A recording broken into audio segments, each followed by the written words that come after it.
Well, folks, now we've got a treat for you. For some, it will be a blast from the past, but maybe for others, it's exactly what they need when they go on the road. Now, you may recognize this. This is a GPS. This is what we had before we had smartphones, and actually even a little bit after, before we had smartphones that were really good at GPS, that had integrated software that would allow us to know where we were on the planet. This is from Magellan. Now, this unit is part of their RoadMate series. This is the 5322LM. It's about $150, and what they claim is that it's going to give you more accuracy, it's going to give you more predictability, it's going to give you more convenience than the GPS that's built into your smartphone. Now let's go down the specs. It's got a 5-inch transmissive touchscreen. It's 5.6 inches by 3.4 inches by 0.59 inches thick and 6.1 ounces heavy. It's got a 2-hour battery life, high sensitivity GPS that's accurate to 3 to 5 meters, a multi-directional patch antenna, and of course it's going to include all the basic GPS features that you've come to expect. Things like points of interest, speed limits, traffic rounding, Find My Car feature where you can say, okay, I've parked here, remember it, so when I come back you can tell me exactly where I should go. It also has something that I don't have on my phone, which is a Junction View. But as you can see, looking at those two on the screen right now, the screen is actually not as good as the screen on my phone, which was a big problem for me. I actually used it in my travels across the United States and in Hawaii. I used it side by side with the GPS on my phone so I could get a real feel for where it is useful and where it is not. Now, I have to say that in some instances, it's actually better. I do like the autocomplete. I like the fact that I don't have to be connected in order to use it. I could just type in an address, and just like I would on Google, when I start typing it in, like for example, Petaluma, it will actually figure out where I want to go and give me those options. Now, it does lag a little bit. The interface does feel a little bit dated. And I gotta say, at the very beginning, I didn't give this much a hope of ever winning me over. It just didn't feel right. It felt like, why would I ever want to use this if I've got a smartphone, if I've got something that's connected to the internet that is always updated? But they give you a couple of other things along with this. They give you unlimited updates forever. And actually 4 times a year, they're gonna update the maps, which means you're gonna get Google Maps-esque accuracy.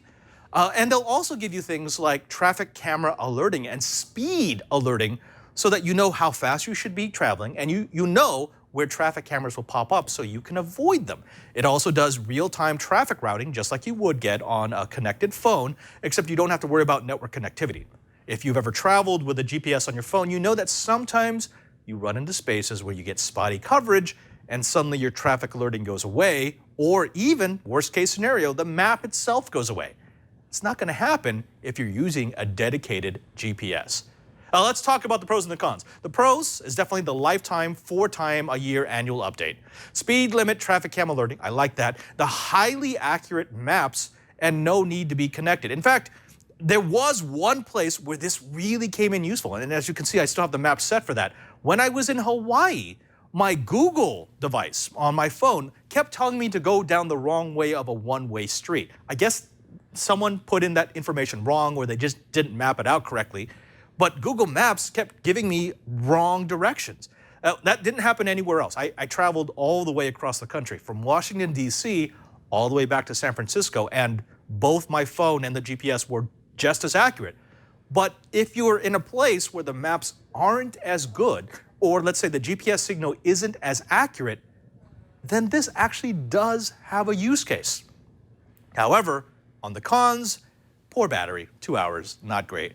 Not a great screen. I actually got better performance from the screen on my phone than I did on this, and this was designed to be used in direct sunlight, so that was kind of not so great. Now, when we come down to a verdict, try, buy, or don't buy, it's a little bit mixed. There definitely is a use case, and that's what we look for on this show. Is there a place that this becomes the product to buy, the product to have? And I'd have to say, yes, there actually is. If you are a professional driver, if you don't like having a smartphone, or if you go into places where your smartphone will often lose connectivity and you need to stay on the road, then this is a device that is worth $150. Unfortunately for the rest of us, if you have even a decent smartphone and even a decent connectivity plan, this is a relic from the Cold War. So, If you are one of those few people who absolutely needs to have your maps at all times, in all places, then buy. If you're the rest of us, the 99% of us, then unfortunately, the Magellan RoadMate LM, I'm sorry, the 5322LM is a don't buy. Well, I was kind of hoping to bring back the goodness. I remember having my first GPS device, and it was magical, but now it's just kind of dated.